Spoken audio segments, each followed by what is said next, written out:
If you're tired of the standard business and marketing fundamentals, frameworks, and funnels, you need a little mischief. Get ready to turn up the volume on the CEO Mischief Maker podcast, where you access conversations with seasoned business owners who have smashed through mindset barriers, innovated the standard boring business and marketing playbooks, and executed future-paced strategies with bleeding-edge tools and tactics to micro-fail their way into massive success and growth. We are Mindset Impact Strategic Catalysts helping innovative entrepreneurs focus. We are CEO Mischief Makers. Ready to make a little mischief?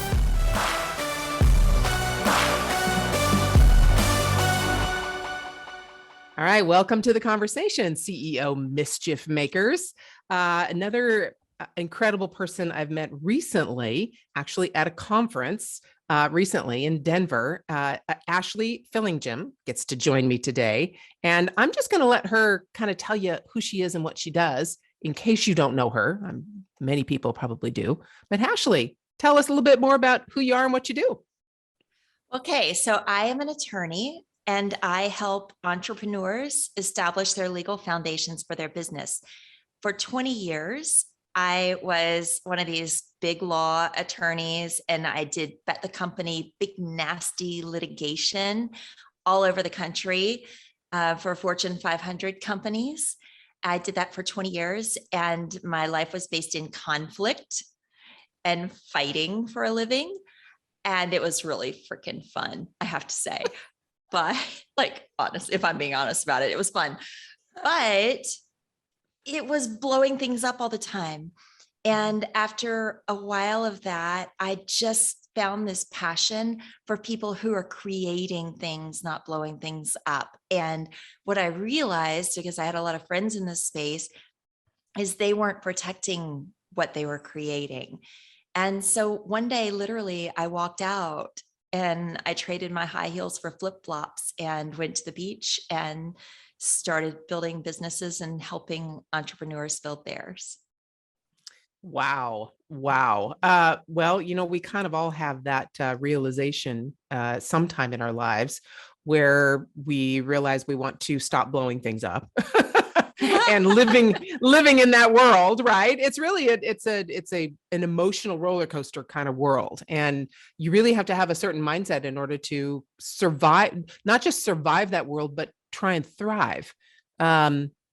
So let's start there. How did that, what did you have to do to your mindset? How did your mindset have to shift in order to go from that volatile world to actually more of a proactive, calm, kind type of world? Well, I had to have a breakdown first. Do you remember that part in Brene Brown's famous talk where she's got the slide and she says in small letters, I had a breakdown, and then she flashes up the next slide and it's the huge word breakdown, and she says, it kind of looks like this. It kind of looks like that. Yeah. I mean, it was a lot of fun. There was a lot of conflict, but I was on the partner track. I was a corner office partner for a decade. I was leading teams across the country in really high stakes litigation.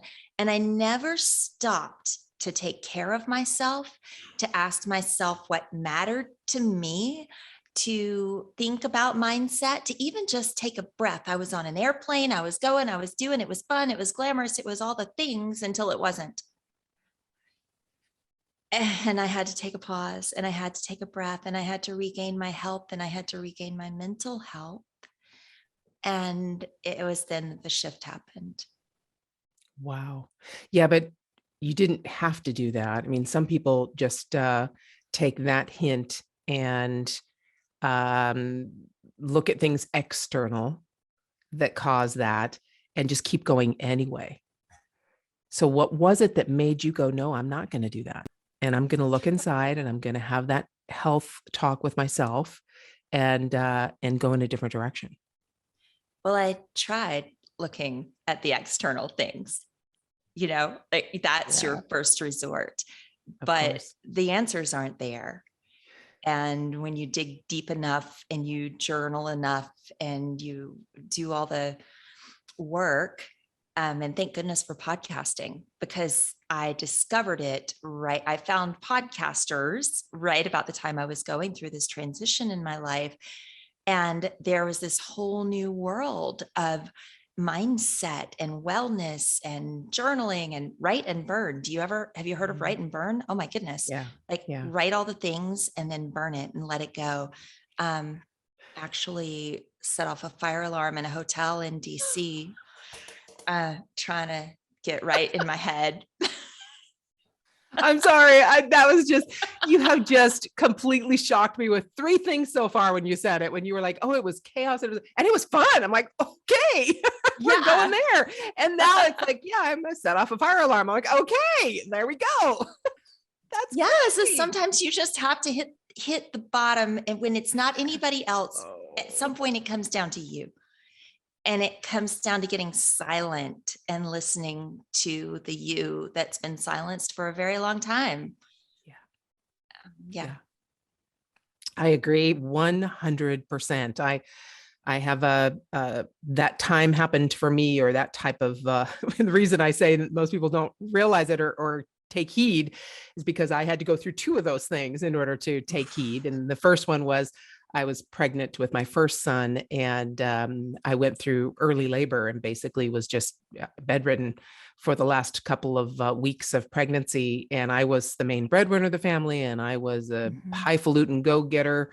Area. I had a beautiful office overlooking the Sierra Nevadas. I mean, it was just a bank of wall of windows, and I was just go, go, go. And that was a slap in the face to just stop. And everything still worked fine at the office without me. Yeah. That was a huge slap upside the face. Like, okay, it's really not about you. And then I went back to work and negotiated 4-day work weeks so I could be with my son, but still working 10, 12 hours a day on the days that I worked. And I was pumping and trying to get home in time to feed the baby. And it was just chaos. And I stayed in it until the second baby. I was 8 months pregnant with him, and I fell and broke both my legs. And he was fine. Everything was fine. But that was like, all right, we're done. Wow.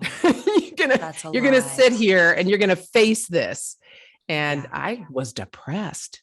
I'd never been depressed in my life, but I was depressed at that moment. I really was. Like, I literally, even if I wanted to get up, like early labor, it was just you're bedridden because you want to make sure the baby stays in there a while, but you can still move. You can still take a shower. You can still walk to the kitchen if you need to. I mean, at least I did, right? But this was like, no, you ain't moving nowhere without either an old lady walker or a wheelchair, and I had a bedside commode, and it was just a whole thing. Was like, all right, if I have a third kid, I'm probably going to break my neck if I don't figure this out. And this is traumatic. And then you have for the uninitiated, all the pregnancy hormones, which are messing with your head anyway. And then you tell a woman who's on the go to stop and slow down, and you can't go anywhere. That would head straight toward depression. It really, I had never experienced it. And it was my son, my 3-year-old at the time, who looked at me as like, Mommy, are you going to come? Because I always played with him on the floor, and, we played cars and Mommy, are you going to come and play with me? And I was like, I snapped at him like, no, what do you expect? Look at how in the, and that was basically hearing my own words, or actually seeing the look on his face as my words came out, was like, oh my goodness, who the hell are you? And it was really, So, I never really liken it to a breakdown in that respect, but really that's a good word to use, because it is that. It's breaking down that old persona. Right. And then rising from, you're talking about burn it, rising from those ashes into a deeper, more authentic persona. And I think, to be honest, I think that's kind of what we do all through life. We have to breakdowns lead to breakthroughs. And when you think you're done, like you've evolved, you've hit that next level, it's coming again. It is. Isn't that crazy? So when did it come again for you? How did that happen the next time? Um, oh goodness. It really, in the last year, I left big law to start my own thing. And you have these visions, these dreams about how it's going to go. And in the middle of this, I was a silent partner investor in a wine shop in a small coastal town in Florida. And it didn't go as planned. Nothing went as planned. And so not only was I building a business as an attorney, helping entrepreneurs, but suddenly I was figuring out how to run a wine shop with so much love and so much joy for the people in that town, but it was not in the plan. And sometimes things don't go as planned, but we take it as it comes and we figure it out. And it's been really a gift because now not only am I an attorney who helps small businesses, I am a small business myself. And that has informed the process. So we're really given what we need when we need it. Yeah, that's it. And as the wine shop does its thing, as the entrepreneurial attorney does her thing, as all those things happen, more doors will open, they will appear, and you'll either choose to open them or not. You'll either choose to knock them down, right, and make a door where there never was one. I mean, there's so many things that it's all in our power. It's all in our choice as to how we look at these kinds of situations, right? I mean, I think that's the whole breakdown to break through kind of idea. And one thing Go ahead. I've learned for sure is that when I am spinning really fast and really loud and really chaotic, it's time to stop with the time I don't think I have. And for me, I spend a lot of time in Florida, put my toes in the sand, get grounded and breathe and ask for clarity. Or if I'm up in Atlanta, take a hike in nature and slow down and ask for clarity, even when you think you don't have the time to do it. Mm-hmm. Yeah. Yeah, especially then, definitely. And I love the word you used, clarity, because that's really what it is. It's just becoming clear on what is happening, how you're responding to it.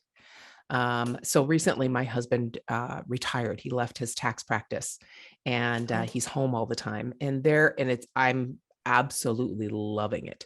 Okay, so let's get that clear first because it's really funny. Actually, people keep asking me, so how's it going? They really are like on eggshells wondering, is it going to work? And we've been married 39 years, like next week, in a week and a half. And it's going better than it's ever been. It really is amazing. And it's, again, the things that used to bother me, right? Little stupid things. It's a choice. It's really that choice to move beyond some of those things and gain clarity. And gain clarity is to, come on, get over yourself. If you choose too loud, give me a freaking break. That is so silly. Get over it. You're in the next phase together. You're going to grow so much, right? Yeah, we already have. Just in the last 6 months, he's been out since 6 months, and it's just his overall demeanor changing because he's no longer defined by the chaos of tax season. It's just beautiful. It's wonderful. But okay, so that mindset from corporate corner office, attorney, high stress, chaos, negativity, bombs going off everywhere, now to helping entrepreneurs. You had to make that shift, but is it different? Is what you do on a daily basis different? How is that different? It's different in that it's a lot more personal. Like, for example, I was helping a family work out a contract because they're starting a business as a family this week. That's a whole different level of stakes then Mhm. bet the company its money. We're talking about working out the details for a family. Mhm. And so it's taken, the stakes are every bit as high. They're just different Mhm. and they require different conversations. Yeah. And how is that? So when you say it requires different conversations, how do you have to look at it differently? Or do you? Do you look at the clients that you used to have in the corporate law firm? Uh, do you have to look at your current clients and your entrepreneurial clients differently? Do you have to come to the conversation different in any way? I mean, definitely. You're talking about Fortune 500 companies with layers and layers and layers of personality and all the things that come with corporate life. But I loved those clients and I loved the journey with those clients and what we can learn from corporate life. There's a lot of interesting things there. There's structure, there's teamwork, there's desire to build something bigger and grander than has ever been built before. And there's something intoxicating about that.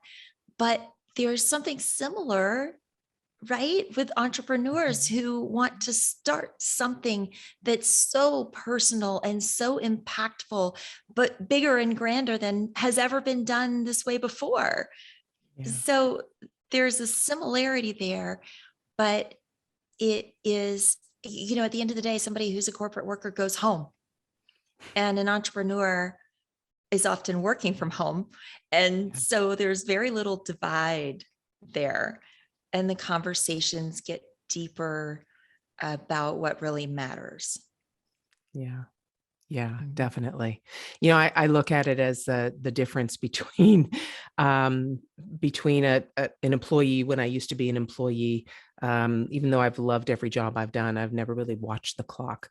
But the old scenario of you're sitting there watching the clock, waiting to have it come down to the time that you get home or you get to take a break or whatever. I look at that, if I look at the clock as my end time. So let's say that's for me dinner time. I have to go make dinner because that's the one thing that I do in the family, besides give the love of a mom and a I wife. mean, But yes. yeah, that's the only nobody else in the family can do that. But but I go and make dinner for my family, and if it's even just myself and my husband, that's my role. I love making dinner. And so I look at that clock and go, I only have so much time to get this done or to make this happen or to do. It's an anxiety inducing thing for a very different reason. It's because my time is limited with what I love to do. And because it is limited, I get a lot more done instead of just working from home and working until 10 o'clock at night. If you have 10 hours to do a project, it's going to take 10 hours plus. If you only Every have time. 3 hours to do a project, it's going to take 3 hours or less. Mhm. So yeah, it's a different way of looking at it. Again, that's a mindset issue, right? How do you look at your time that you're given and how are you using it? But as an entrepreneur, especially working from home, there are all those pulls on our time and our energy, right? Oh, laundry. Laundry is my excuse every time. Laundry and clean the kitchen. And the third time in the day that I'm cleaning the kitchen and it's just me and the dogs, like, what are Yeah. what are you doing? The kids aren't even here. There you Like, we don't go. need to clean the kitchen again. We need to get back to it. Anybody Isn't that else? amazing? Yes. And that's, I procrastinate in the same way, but it's not cleaning the kitchen by any stretch of the imagination. I could leave the kitchen dirty all day long. Uh, but if it's some new tech tool that I want to play with or toy that I've got, I will immediately go to that rather than doing what I need to do. Right. Yeah. But yeah, it's always procrastination. And it's always that usually it comes from a place of being uncomfortable with whatever Oh, it yeah. is we're trying to avoid, right? Oh, yeah. I mean, I will definitely go wash some dishes and fold some laundry if I'm struggling with what's on the screen in front of me, or in not necessarily with the legal work, but putting myself out there in the Yeah. social world or, yeah, all of those things. that's when the procrastination starts. And I know I'm uncomfortable. Yeah, that's it. And it's, of course, it's not the legal work, which you know backwards and forwards, you love doing, but it's the other stuff that is uncomfortable, that is new, that is strange, that is something you didn't have to deal with before. And for many of us as entrepreneurs, there are lots of those things, lots of them. And so how do you get over that mindset? How do you make yourself stop cleaning the kitchen again and get to that post that you need to make? Oh gosh, I can't say I'm winning that game every day. But I'm an only child, or I grew up an only child anyway. Found two sisters later in life, which was fun. One of whom was named Ashley, by the way. So that's a rabbit trail we could go down. But I grew up as an only child, and therefore I spent a lot of time in my head, and I learned how to talk to myself. Right. And I'll have conversations out loud that say, okay, Ashley, we're washing dishes again. What is this about? And go get back to it. But it's getting comfortable with the uncomfortable. Yeah. Yeah. And to be able to have that conversation and just say, okay, this is happening again, not judge yourself so much and chastise yourself so much that you can't go back to it. There's not, I'm sorry to break it to you guys and gals that are listening here. You're really not that different from the rest of us in that respect. So, it's okay. It's okay. Just what do you do? Get back to it. I do the same thing. I realize it's really just a matter of realizing it sooner. Right. It's just that, and the way I've gotten it is, most of the time, it's definitely not going to be washing clothes or, doing the dishes. That's not, I will avoid that at all costs. As a matter of fact, my husband, that's one of the most amazing parts of my husband being home is that he took that over. He's like washing the dishes every morning. He's doing the laundry. He's doing that. I'm just like in heaven. But my procrastination is computer stuff, fun stuff that I want to do. I'll go scroll some fun reels, right? Instagram reels, or I'll go look at email again, right? That kind of stuff. And so I realize that feeling. I'm to the point where, because really it's the activity, we chose that activity because of a feeling, and we're just not aware of the feeling yet. And so I have that feeling of uncomfortable, and I'll go distract myself from that feeling by going and doing one of those fun things that I enjoy. So that gets rid of that feeling. So I'm sooner and sooner realizing the feeling before I get before I choose the distraction. And that's taken, I'm telling you right now, I've been an online entrepreneur since 2003. So we're talking 19 years. Yeah. So please don't wait 19 years to get to that feeling. That's a process. It's a process. It is. So don't beat yourself up. If I would have beat myself up, I would never have become an entrepreneur, because I would have just stopped right there. Yeah. Yes. Be kind. So, be kind to yourself. Yes. Please do. And really, it's a process. Like Ashley just said, it's a process. Allow yourself to go through that process. That's why I say, in terms of uniqueness, of being human, we all have these feelings. There's no new feelings that anyone can have that has not been had before. It's how you respond to it that is the newness. And hopefully what we've talked about here in this mindset episode has given you maybe some tools to deal with those feelings in a different way. Ashley, thank you for this first section of our conversation together. You ready to dive into another one? 100%. This was fun. Okay, hold on. If your mindset was shifted, you were inspired to innovate, and you were spurred into action, don't just move on with your day. Focus, my friend, and take a few minutes to visit CEOmischiefmaker.com to learn more about the value that was shared with you today. Please act now and create some CEO mischief of your own.